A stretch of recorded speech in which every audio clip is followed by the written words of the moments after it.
wheat plant grows is the subject of this video. The information presented would apply to wheat production throughout the United States and even the world, with a couple of minor exceptions. First of all, we will be discussing winter wheat, which requires vernalization. Spring wheat would not require that vernalization. Second, we'll be discussing wheat grown for both forage and for grain. This requires that the farmer plant earlier, using higher seeding rates, and would expect to get more forage production in the fall than he would if he were growing the wheat for grain only. So let's see how a wheat plant grows.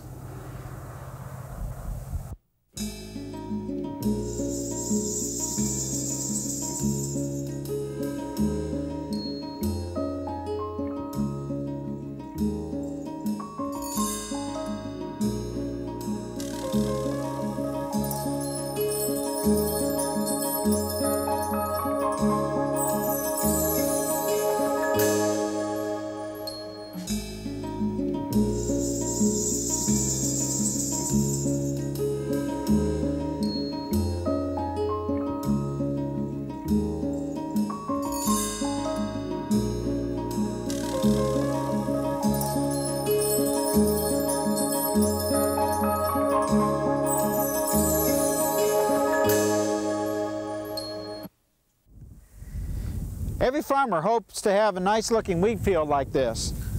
There's a lot that goes into producing a good crop of wheat. First of all, there are many management decisions a farmer has to make, and then he has to depend on the weather to cooperate. Two particular events have sparked my interest in developing this video. First of all, many producers have had difficulty determining when the wheat is in growth stage 8 to 9, which is the time that's appropriate for application of the most popular foliar fungicide that's being used in Oklahoma right now. And then second, I've learned that many people have trouble determining when the wheat plant has begun to joint. And it's important for wheat producers to be able to identify when wheat begins to joint, because it's at that time that they need to make a decision of whether they're going to pull cattle off of wheat pasture to get both maximum grazing potential and maximum grain yield.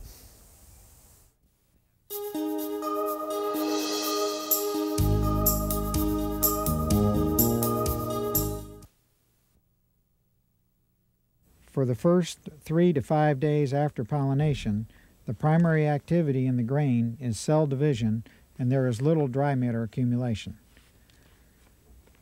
During the milk stage, the grain enlarges and accumulates dry matter very rapidly. In the milk stage, the grain is filled with the watery substance in the early phases, followed later by a milky liquid. The soft dough stage begins when the material squeezed from the seed becomes pasty rather than liquid,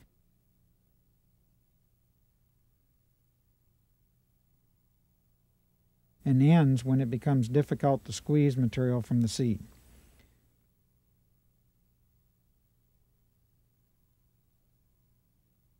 Hard dough begins when the contents can no longer be squeezed from the seed. The seed has reached maximum dry weight and is drying. As the wheat plant matures, we go from the milk stage, where the only thing we had in the kernel that was developing was milky liquid material, to the soft dough stage, and we have an example here of some wheat that's in the soft dough stage. At this stage, the kernel has now started to look more like a wheat kernel. So we have something that looks like this.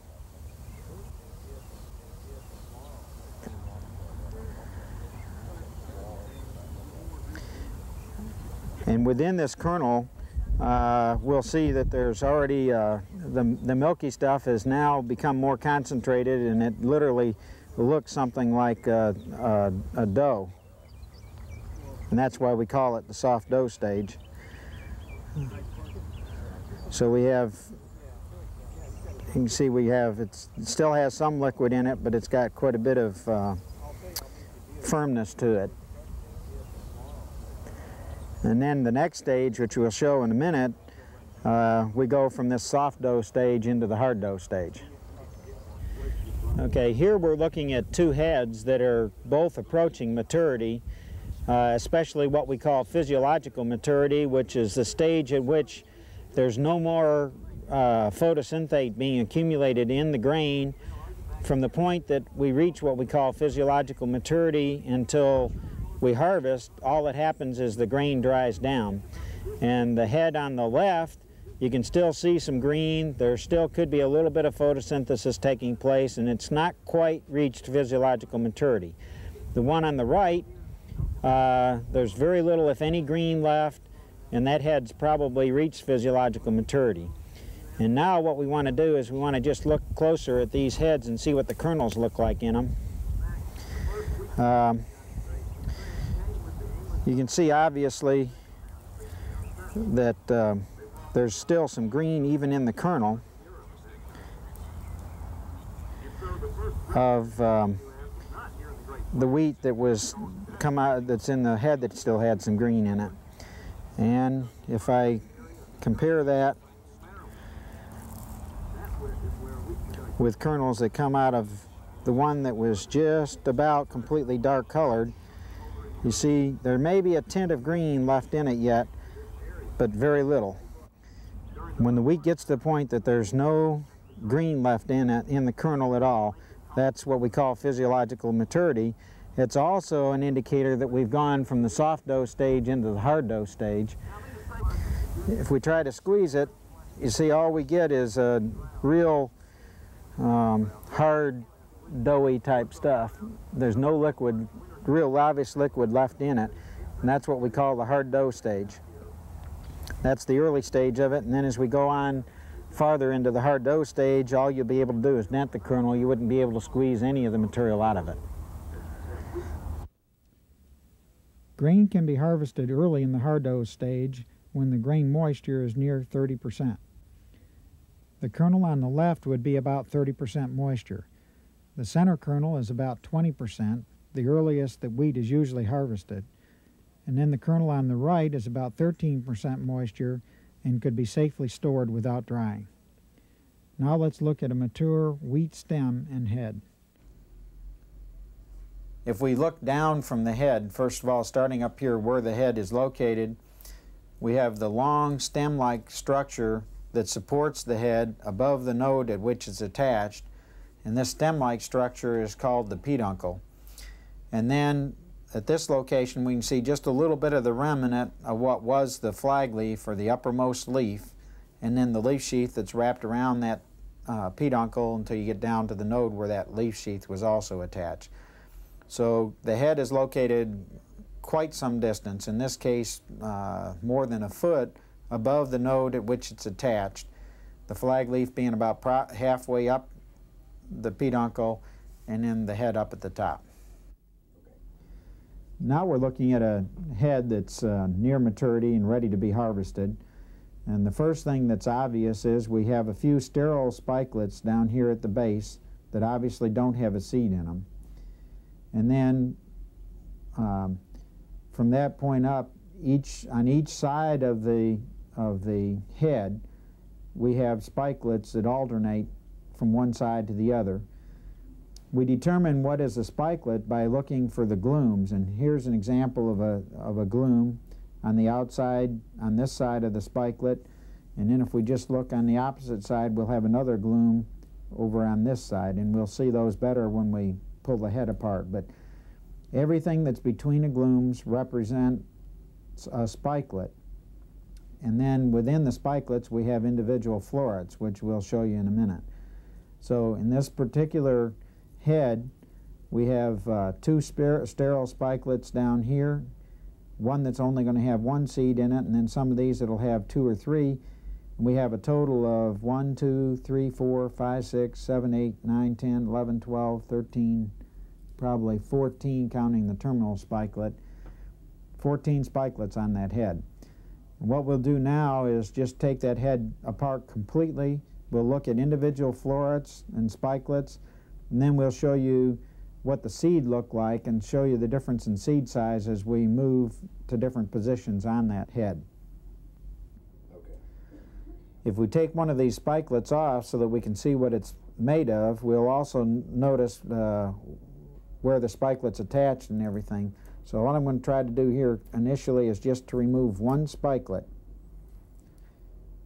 And so you see first of all that the spikelet's attached directly to the what looks like the stem, which is called the rachis, and then we see the different parts of the spikelet all laid out here, and we'll pull those apart in a minute and show you the detail of what's what. If we take that spikelet apart and look at all the pieces that are in it, the first thing we have is we have the glume that was on the outside on one side and the glume from the other side. Then we have the lemma, which also has the awn or the beard on it, the seed that was in that floret, the palea for that floret. Then we have a sterile floret that was in the middle of the spikelet. And then if we start again from the outside, we have the lemma with its short awn on it here, the seed and the palea for the second floret that was in that. So in that particular spikelet, we had 1, 2 fertile florets, each having a seed in them.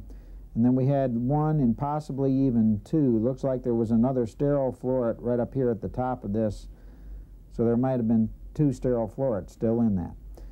In some other spikelets, we might find 3 or 4 florets that have a seed set.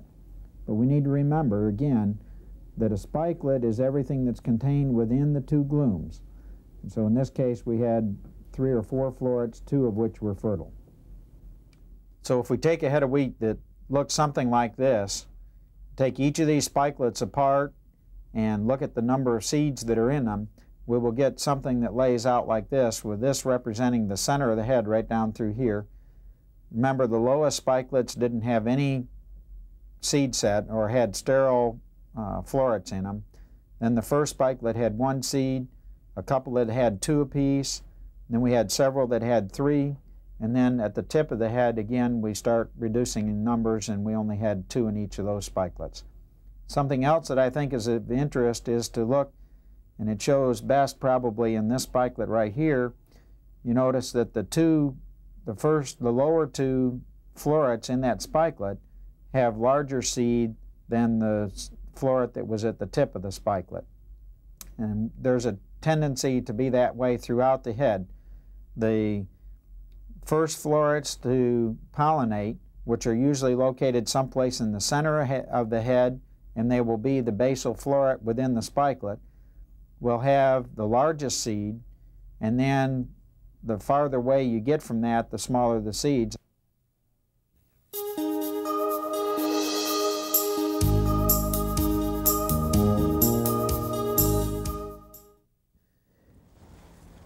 The wheat plant has a lot of ability to compensate, and one of the reasons that it has an ability to compensate is that it produces usually more spikelets than will set seed. And here's a good example of a couple of heads where we have 3 or 4 spikelets at the bottom that are so small and immature that they will not set seed. Now, if growing conditions had been different, there is a possibility that all the spikelets that are produced could mature and form seeds, but most commonly we'll have at least 1 or 2 spikelets at the base of the head which never set seed. There are many factors that affect the number of fertile spikelets on a wheat head. Let's look at 4 examples. The head size is different depending on what variety we're talking about, as well as growing conditions and even within a variety. Here we have an example of 2 heads from one variety that generally have a smaller number of spikelets on them than the heads from this other variety. Here we're looking at approximately 2, 4, 6, 8, 10, 12, 14, 16, 18, 19 spikelets per head here on these big ones, and only 2, 4, 6, 8, 10, 12, 14 or 15 on this one. Since each one of these spikelets will have anywhere from 1 to 3 kernels in it, the number of spikelets that are formed is one of the important factors in determining what the yield will be. In addition to just being varietal differences, there are differences in the head size depending upon whether we're looking at the main stem or some of the primary tillers or some of the later tillers that come on later. And what we're looking at here are the same two heads we looked at earlier that had about 18 spikelets. But here are two heads from the same variety that apparently come off of later tillers. You can see they've had more stress because there are more spikelets at the base of the stem that will not set seed. And these only have 1, 2, 3, 4, 5, 6, 7, 8, 9, 10, 11, or 12 spikelets that are going to set seed. So within a variety, we also have a lot of difference in head size. And here we have an example of wheat that did not receive an adequate fertilization with nitrogen compared to those that had adequate nitrogen. Both of these were planted the same date. The only difference is the nitrogen fertilization. And you can see we have many more kernels and spikelets on these with adequate nitrogen compared to the ones with insufficient nitrogen. These are heads of wheat that was planted in middle of September, in contrast to wheat that was planted in early October. Same variety, same fertilization practices, but by going with a later planting date, we end up having less tillers produced, and one of the ways that the plant can compensate is by producing a larger head on those tillers that are formed. So we have a larger head with more spikelets and kernels on the October planting date than we did on the September planting date.